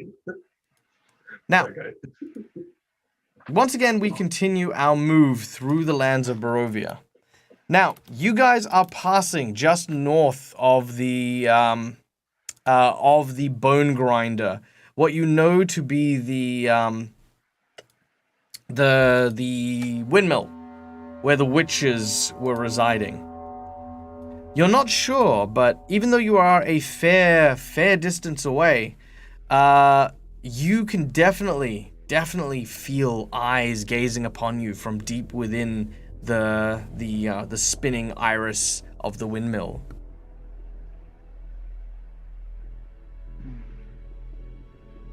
No, we do need sleep, but they did say not to come back. We shortcut across past the windmill.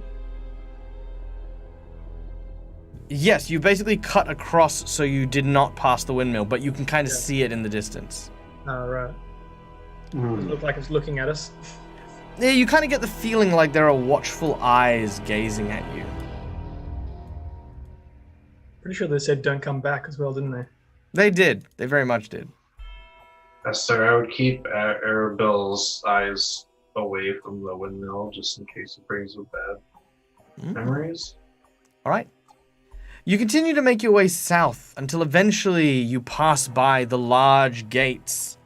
And as you do so, you can see further up ahead what looks to be a bridge leading across the ravine. And you hear in the distance the sound of the Vistani. Festive and happy music. You recall these Vistani are the ones that were with the fortune teller earlier on. Oh, thank God they're here. Well, this is not the ones that we're returning the girl to. Vistani are Vistani. They're always somewhat Whoa, Whoa, whoa, what? Whoa. Okay, I'm sorry. I didn't mean Okay. it like that. Ladies and gentlemen, I apologize. I'm terribly sorry, okay? To any of my Vistani watchers out there, right? Okay, Vistani are not just Vistani, no matter who they happen to be, okay? Just calm down. Oh yeah, okay? that's right. There were the couple that threw me in the river, so fine, that is true. No, So it's you okay. want to palm off the girl to these ones? Yeah. Like, where are you from, child? Oh, we'll throw you back in the river. All right. You find your way to the Vistani. You know what? I don't need a map. Give me a second. Let me just... All right. Yes, leave it at the Sorry. Barovian gate, please. All right. Okay. As you approach, a rather hairy-looking man is taking a wee in the lake. As he sees your group approaching, he says, "Ah, everybody, look! It is the singing, dancing people." He shakes his leg a couple of times, zips himself up, and he says, "And they've brought a small child." It is the one that we searching for when we came through. Ah, this is Thank you very much for good. your assistance. We are happy to help. You small child, prof mi far signoran. Favorari beer. She turns around and she says, Beorini faran. Fortune working sin.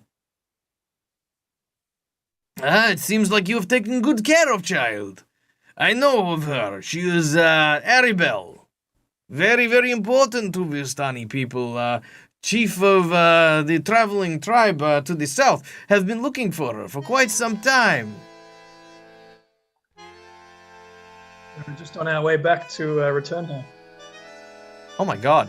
Sorry, I just learnt, and I do have to share this, that thanks to Froghemoth Legs, that apparently in French, this is called Donjons et Dragons Le Malédiction de Strahd. Jesus! That is so cool! Malediction. That is awesome.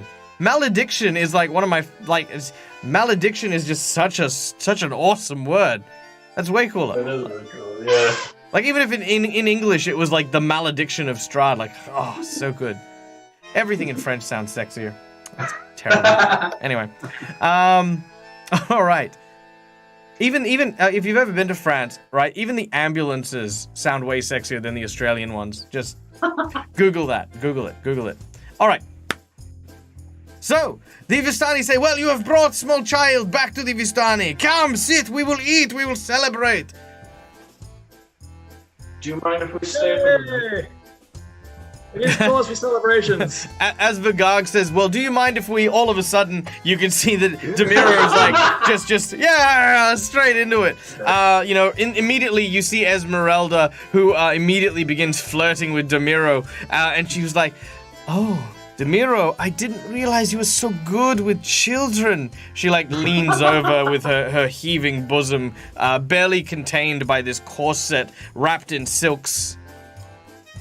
So good to see you again. It always brings my heart joy to see you. She kisses you on the cheeks as she invites you to dance once again by the riverside.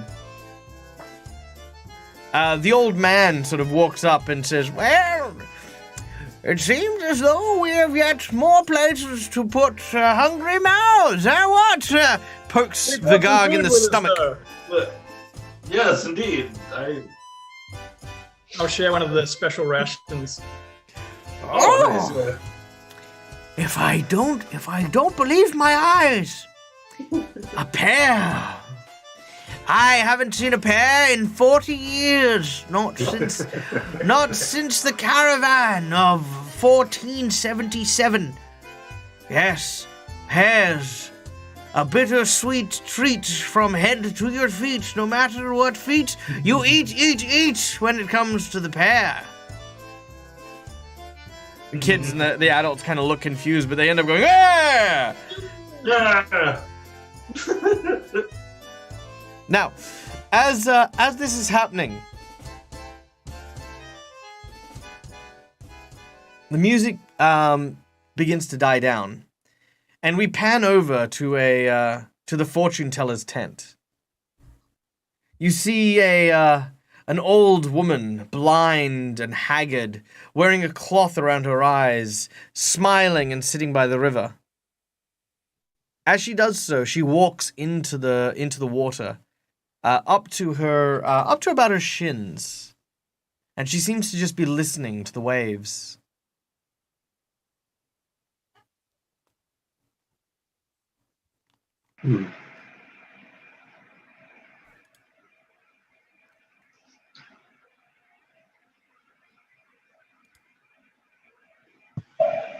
Listening to the waves, I said. All right, what would you guys like to do?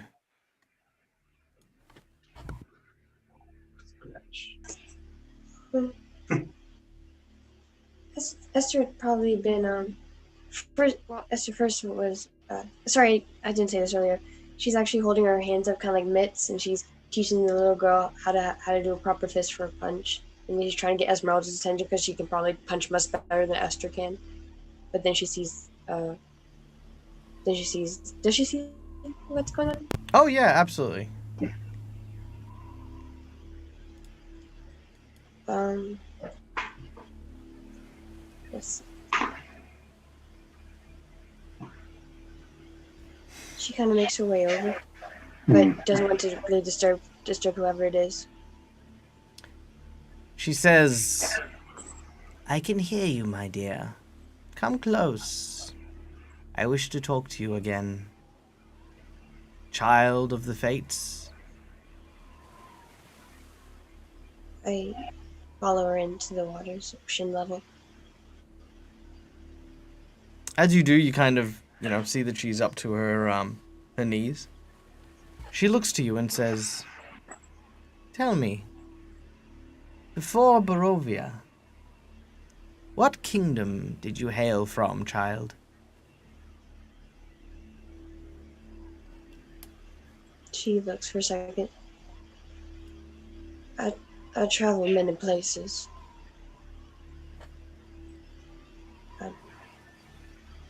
But I came from a smaller town. I don't know if you would know the name.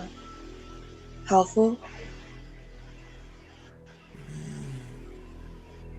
And do you miss your home? What do you remember of it? Can I get you to make me a wisdom check?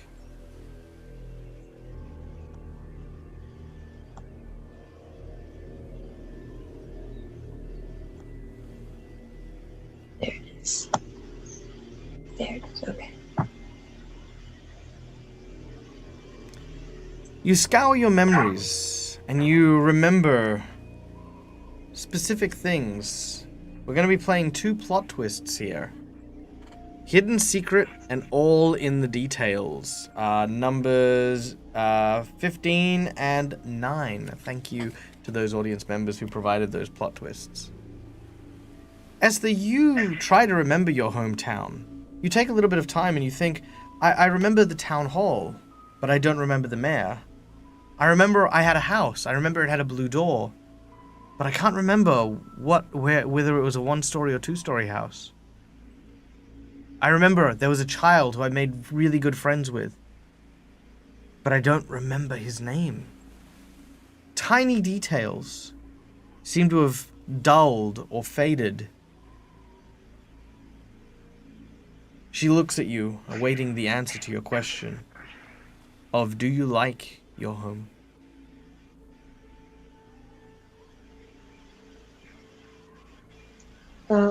Esther actually looks the 3 others. What do you mean by home? Place where you come from, child. Where you were before Barovia. Many here slowly lose themselves in this place. The mind, she taps her eyes. The mind sees greater than even the eyes do.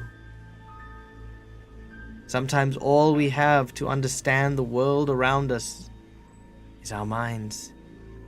And when that, like a thread, begins to pull, sometimes what unravels reveals things that even we cannot recognize. Froghemoth, you have redeemed a DAG dollar redo of $2,000 for an insight check, providing my players with insight into what is going on. Here is the insight. The longer you spend in Barovia, your mind is slowly beginning to slip. Your memories are slowly fading. You are becoming Barovian. This is an introduction to the idea that there is a time limit, a position or a period of time that will pass before you will not even remember who you are or the places you come. Vagag, you will forget your students who you have come to seek out. Argento, your master's words and the words of those who have driven you forward into the path of a paladin will fade in time. And Demiro, the succulentest of foods, the most beautiful of melodies, and even the farthest expanses of the world that you have explored with your own 2 hooves will soon be nothing but memories of Barovia. And Esther, you are acutely aware of this.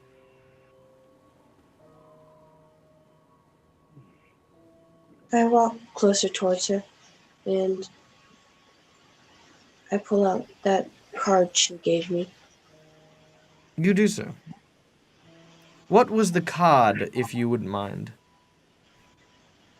It was a seeming portrait of Strahd Yes, it was. that, from what I could tell, I would be able to see him and he would be able to see me if I used it. Indeed. You hold up the portrait, but this time, Strahd does not appear to be in it. It is still the same room. It is still the same mirror against the back of the portrait, but Strahd himself is gone.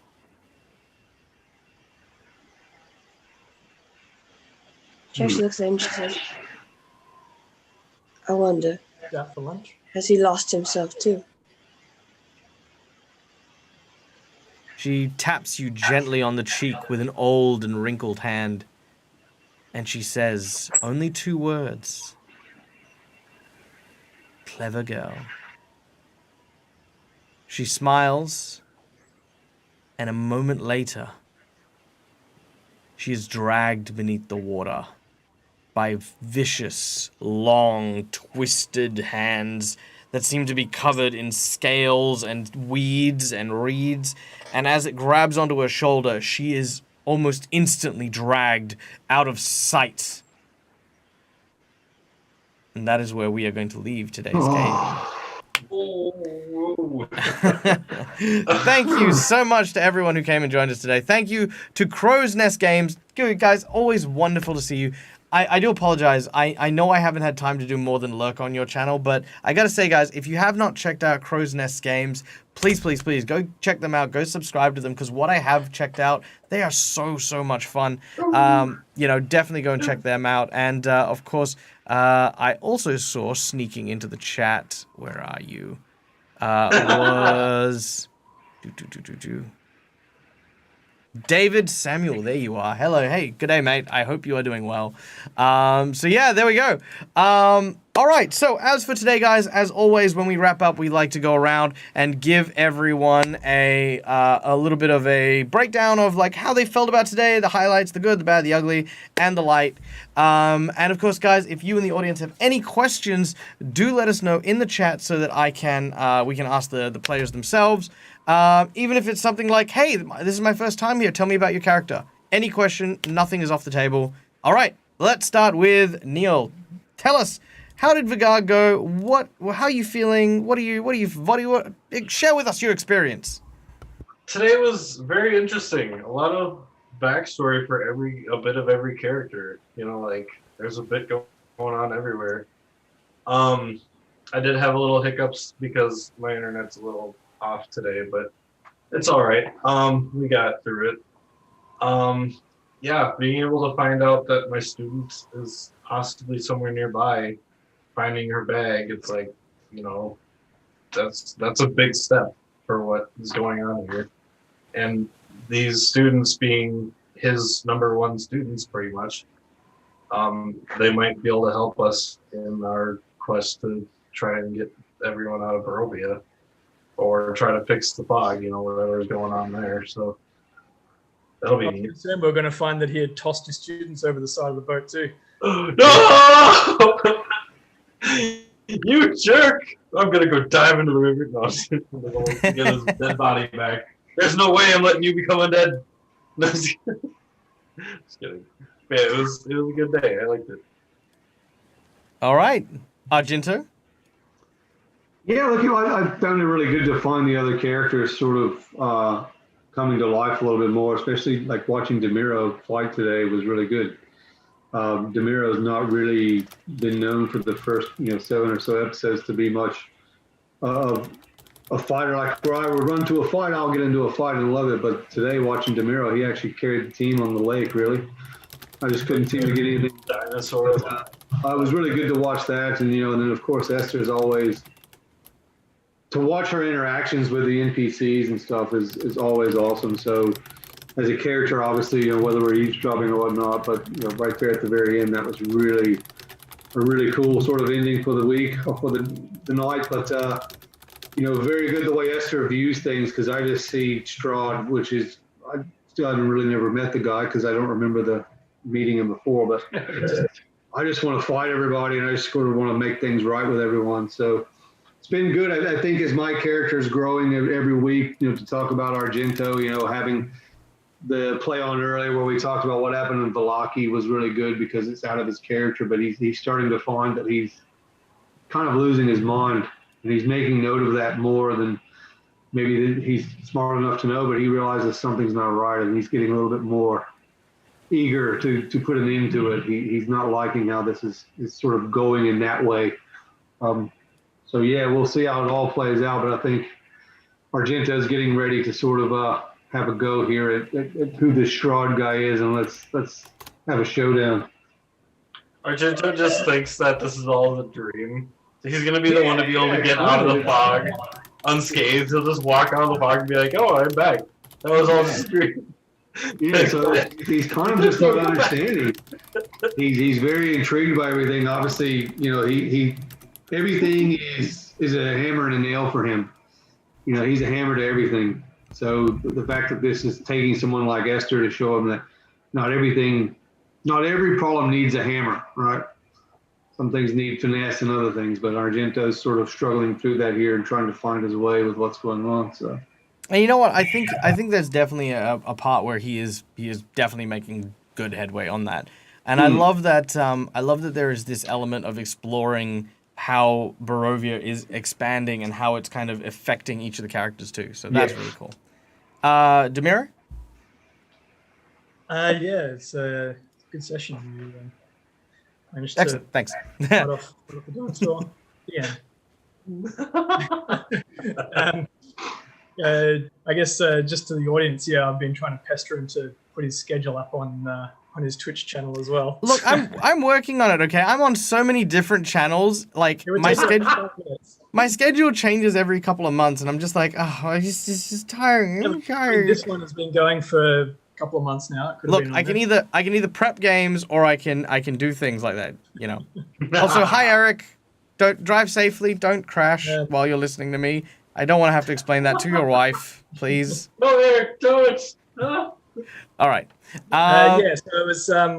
It's always risky fighting in water. It's kind of fortunate it was just a lake rather than we're out at sea or something like that, where might have a chance of drowning ourselves. But it was made for an interesting fight with the constantly changing battlefield. With the dirt getting tossed into the water or blood in the water or the thing just being able to move around so quickly.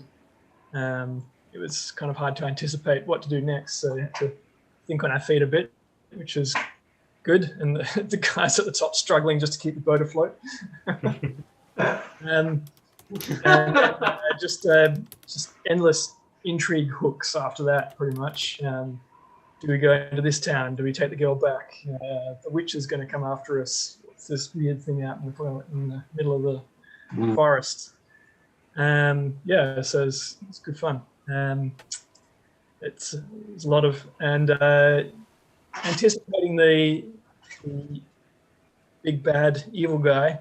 Not so much because for us, I think it's much more of an investigation into the area, the history, what's going on, finding out about everyone's issues, finding out about Strahd. For us so far, he's actually been polite and more intriguing than going, we have to take this guy out, or things. So, when he comes to us, that'll be play out. But certainly, there's a lot more investigating to go before we sort of anticipate a fight, so to speak. Yeah, that's a good point. I think it's interesting, and I think another point to interject there was the way we approached that camp tonight was so different than what we would have done, say, episode 1 or 2. We didn't want to eat the food. We were very cautious. I think we all kind of suspected it was some sort of trap. So I wasn't going to eat food without people who prepared it. Yeah. It was different. I think, And what's funny and intriguing about it is for Argento being the way that he is, he still has never really met Strahd, so he has no memory of that. And everyone talks about Strahd and this guy and this character, and it's kind of just he doesn't understand why. So his first reaction is, "Well, I need to fight this guy." That's kind of where he comes from. And I think you make a better point about the group in and of itself. Is from our actions, he hasn't done anything to us. He hasn't even been present really. He hasn't interjected in any way on us or forced us to do anything. Oh, give me time. I'm just winding up that right hook. Yeah, we know it's coming. It's just, it's a good point though. We don't really have any reason to think ill of Strahd. Really, he hasn't done anything to any of us. Yeah, we've had the greeting at the start where he plucked the moon out of the sky, and then later on in the mirror where he gave it. We had the wine. That was a bit of a weird interaction with him. And then other than that, it's been just here and there, people dropping hints or suggestions that things aren't quite right. Yeah. All right. And last but not least, Esther.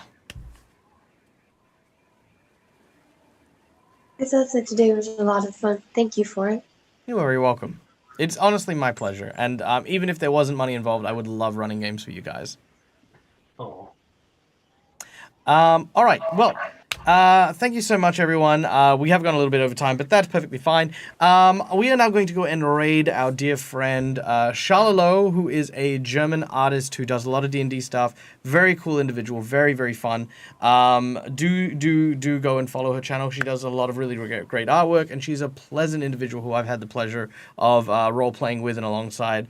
She plays very interesting characters as well. Share all the love, and as always, guys, from me to you, till the next time we grace each other with each other's presence, game hard, or die trying.